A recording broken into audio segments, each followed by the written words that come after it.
नोंथांमोना दिनैनि भिडिअनि थाम्बनेल एबा टाइटेलखौ नायनानै मोनथिखाबाय जानांगौ। आं दिनै नोंथांमोननो खोन्थानो नागिरदों दि जोंनि बैसागु बर' एलबामा माने बबे बर' एलबामा जोंनि रायजोफोरजों बांसिन अनसायजाखो माने बांसिन भिउस थांखो बेखौ आं नोंथांमोननो खोन्थानो नागिरदों दे।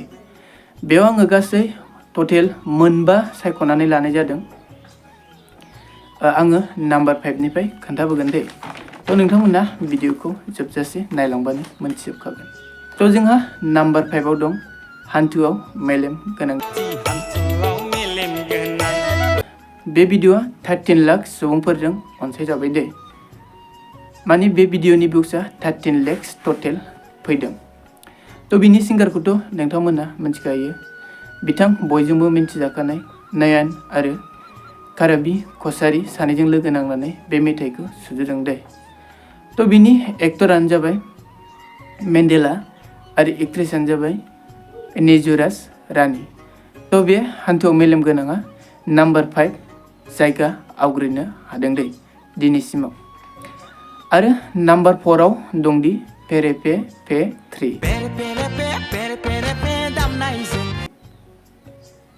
बियो 15 लाख सुबुंफोरजों अनसायजादों। थामहिनबा बिनि भिउसआ टटेलि दा 15 लाखसआव दं दे। बिनि सिंगारखौबो नोंथांमोना मिथिखायो। बे बयनिफ्रायबो नामजादासिन जोंनि आथिखालाव सोलिफुबाय थानाय बिथां जेसि नार्जारी आरो बयजोंबो सिनायजाखानाय उषा रानी ब्रह्म दे बिनि सिंगार। बिनि एक्टरानो जाबाय जेसि नार्जारी आरो एक्ट्रेसानो जाबाय बिथांजो फुजा दे। बर' एक्ट्रेसखा बिथाङा। बिनि उनाव दं नाम्बार 3आव। नाम्बार 3खौ नोंथांमोना मोनथिनायनि सिगां जुदि आंनि चेनेलखौ साबस्क्राइब खालामाखैबा साबस्क्राइब खालामनानै ला, जाहाथे बेबायदि गोदान गोदान भिडिअ मोनबाय थायो दे। नाम्बार 3आव दंदि baksa जिल्लानि सना labw आदा।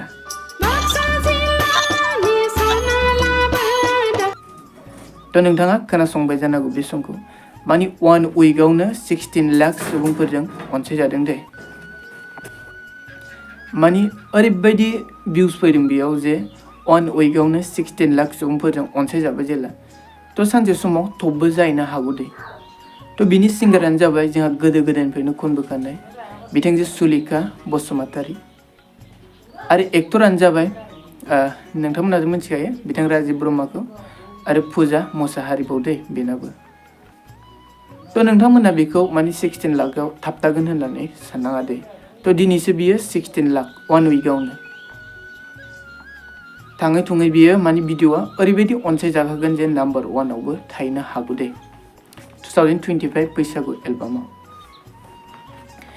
बेनि उनाव जोंहा नाम्बार 2आव जोंनि हारिमु।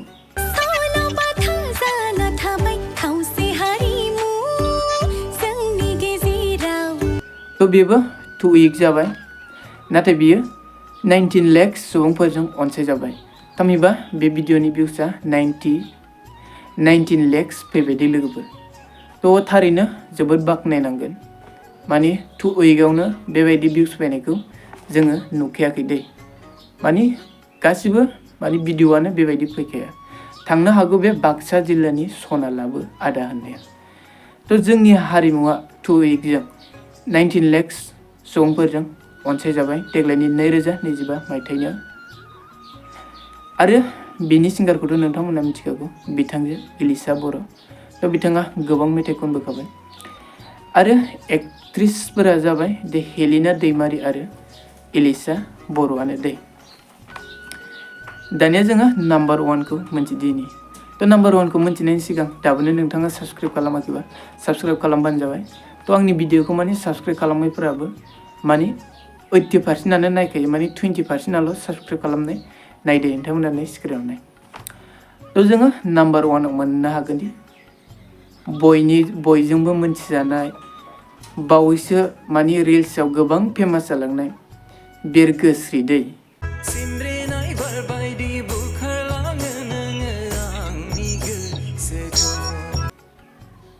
नोंथांमोना मिथिखागौ जानांगौ दे बिरगोस्रि नाम लानाय लोगो लोगो सोरनि नामा फैदों। बे बर' एलबामा टटेलि दा 22 लाख सुबुंफोरजों माने अनसायजादों दे।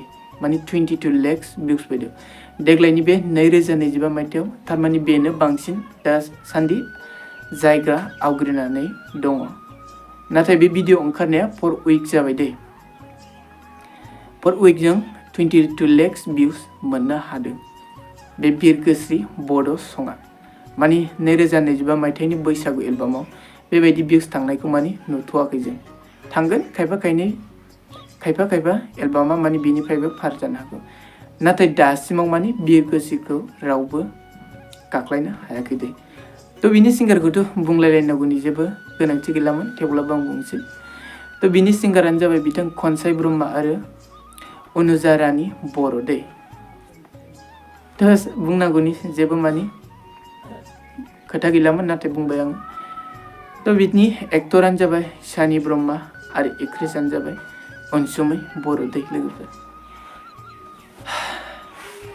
तो नोंथांमोना दिनै भिडिअखौ माने नायनानै माबायदि मोनखो आङो मोनसे रिक्वेस्ट खालामनो सानोदि जाहाथे माबेबा मोनसे सङा थालांदोंबा अन्नानै निमाहा हो आरो कमेन्टआव खोन्थाहर तो दिनै भिडिअआ बेखिनियानोमोन जुदि नोंथांमोना भिडिअखौ नायनानै मोजां मोनदोंबा साबस्क्राइब खालामदो लाइक खालामदो आरो सोरनोबा शेयार खालामना हरदो लोगो मोनगोन दे उननि गोदान भिडिअ